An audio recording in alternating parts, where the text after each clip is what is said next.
नमः शिवाय नमः शिवाय नमः शिवाय नमः शिवाय नमः शिवाय नमः शिवाय। भोलेनाथ की जटाओं में पानी की धारा, जल की धारा, गंगा की धारा और आंख में तीसरे नेत्र में ज्वाला।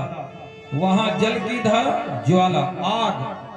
तो आग और पानी दोनों एक साथ। जहां पे अमृत होता है वहां जहर नहीं रहता, जहां जहर है वहां अमृत नहीं रह सकता। चंद्रमा में अमृत भी है, भगवान शिव के मस्तक पर चंद्रमा और कंठ में हालाहल विश्व, दोनों को धारण किया। ये है घर के मुखिया। घर का मुखिया कैसा होना चाहिए? भगवान शिव जैसा। एक तरफ नंदी, एक तरफ सिंह, एक तरफ सर्प है तो एक तरफ चूहा है, एक तरफ खड़ानन का वाहन मोर है तो एक तरफ नाग है, एक तरफ जल है तो एक तरफ आग है, एक तरफ अमृत है तो एक तरफ जहर है। ऐसा शिव का परिवार।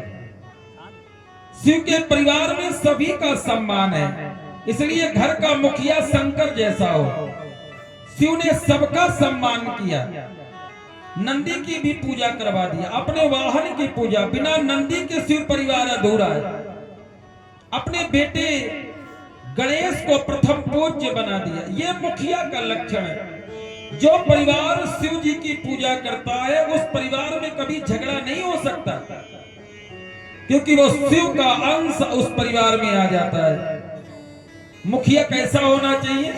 अपने से भी बढ़कर के परिवार के उत्थान की ओर सोचे। अपने बेटे को प्रथम पूज्य बना दिया, दूसरे बेटे को देवताओं का सेनापति बना दिया, नंदी को पूजनीय बना दिया, त्रिशूल को पूजनीय बना दिया, नाग को पूजनीय बना दिया। और इतना ही नहीं, माता पार्वती को नवरात्र में मां दुर्गा के रूप में पूजित कर दिया। सभी की पूजा भगवान शिव ने करवा दी। हमारी पूजा बाद में करो, पर हमारे परिवार की पूजा करो। भगवान शिव की पूजा हर घर में निश्चित नहीं जो रोज होती हो। जरूरी नहीं है शिव की पूजा रोज होती हो, पर गणेश की पूजा हर घर में होती, रोज होती। बच्चों को भी पढ़ाया जाता है तो वक्रतुंड महाकाय कोटि सूर्य समप्रभ। सबसे पहला श्लोक ही गणेश जी। जरूरी नहीं है कि आप शिव जी का नाम लेकर के घर से निकलें, पर गणेश जी का नाम जरूर लेके निकलते हैं। गंगणपतये नमः। भगवान शिव कहते हैं हमें पीछे करो, पर हमारे परिवार को आगे। जो मुखिया अपने आप को पीछे करके अपने परिवार का उत्थान करता है, उसका परिवार शिव का परिवार होता है, वो शिव का परिवार। और शिव परिवार का पूजन करने वाले परिवार में कभी धन की कमी नहीं होती।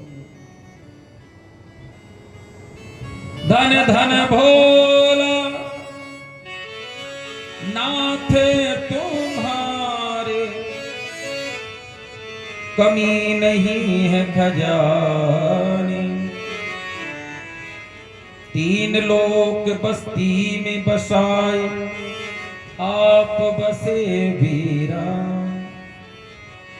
कभी समय मिला तो मैं शिव पुराण की कथा भी सुनाऊंगा। कभी भगवान शिव ने चाहा तो शिव पुराण की कथा भी भोलेनाथ की कृपा से ठीक ठाक चल जाता है। भागवत की कथा तो आप सुन ही रहे हैं। राम कथा भी कभी अवसर मिला तो उस राम कथा का भी हम आनंद लेते हैं। वाल्मीकि रामायण की कथा का भी हम आनंद लेते हैं। देवी महापुराण की कथा का भी हम आनंद लेते हैं। अभी तक के जीवन में वाल्मीकि रामायण, रामचरितमानस, भागवत, शिव महापुराण, देवी महापुराण, इतनी पुराणों का कहने का अवसर मिल चुका है। कई बार यह अवसर मिला है। तो जब शिव महापुराण की कथा जब होती है तो ये सब चरित्र और विस्तार से होते हैं, समय मिलता है। पर भागवत में तो एक सीमित चरित्र है। ऐसे भगवान शिव का परिवार। मनु जी महाराज के पुत्रों के वंश का वर्णन किया, जिनके यहाँ ध्रुव जैसा बेटा पैदा हुआ।